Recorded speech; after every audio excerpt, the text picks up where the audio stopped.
এখন হারম থেকে বাইর হইছি, খুঁজতেছি জিদ্দার প্যাসেঞ্জার, যদি পাই তাইলে উঠে নিব। ঠিক আছে, মানে এখন আমি হারম থেকে মাত্র বের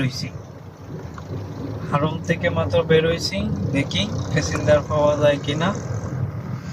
না পাইলে আমি তো আর আমার যেতে হবে জিদ্দাতে, কারণ আমরা যারা জিদ্দা থেকে আসি মনে করেন প্রাইভেট গাড়ি, তারা কম পয়সা হইলেও প্যাসেঞ্জার উঠে নিয়ে যায়। ঠিক আছে, 10 টাকা 15 টাকা 20 টাকাও বেশ কম হইলে অসুবিধা নাই, কারণ আমাদের যেতে হবে জিদ্দায়।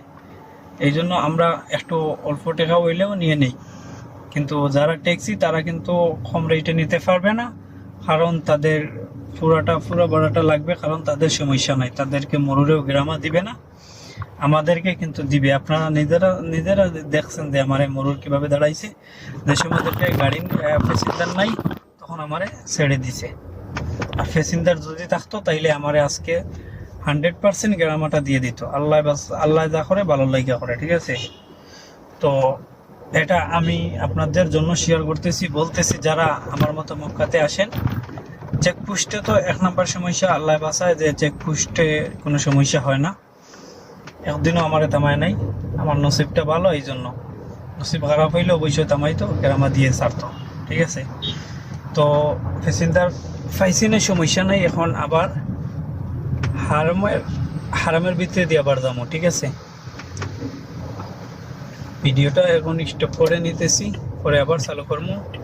দেখেন খালি মরুর মরুর মরুর, যেদিকে যাবেন পুলিশ পুলিশ পুলিশ আর ট্রাফিক দুইটাই। এখন মক্কা টানেলে আছি। ঠিক আছে, দেখতে পাচ্ছেন আপনারা, মক্কা টানেলের ভিতরে আছি। আমি যাইতেছি আবার হরমের দিকে, হরমের ভিতর থেকে যাইতেছি হঠাৎ প্যাসেঞ্জার নিয়ে আসার লাইয়া।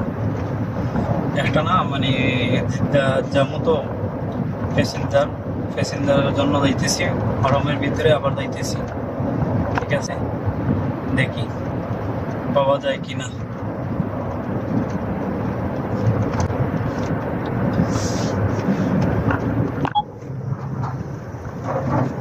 আবার টানেলের ভিতরে ঢুকতেছি, ইউটার্ন নিয়ে আসলাম,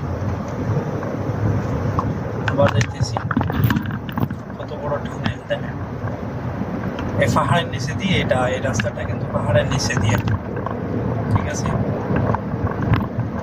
মানে পাহাড় তো হাঁটলে খরচ বেশি হইবে, এই জন্য শর্টকাট এই ভিতরে দিয়ে একটা লাইন বানিয়ে ফেলছে, রাস্তা বানিয়ে ফেলছে। বেশি আপনার মক্কাতে বেশিরভাগ আপনার টানেলের রাস্তা। ঠিক আছে, এত অন্ধকার দেখা যায়, কারণ কি বুঝি না, ক্যামেরাও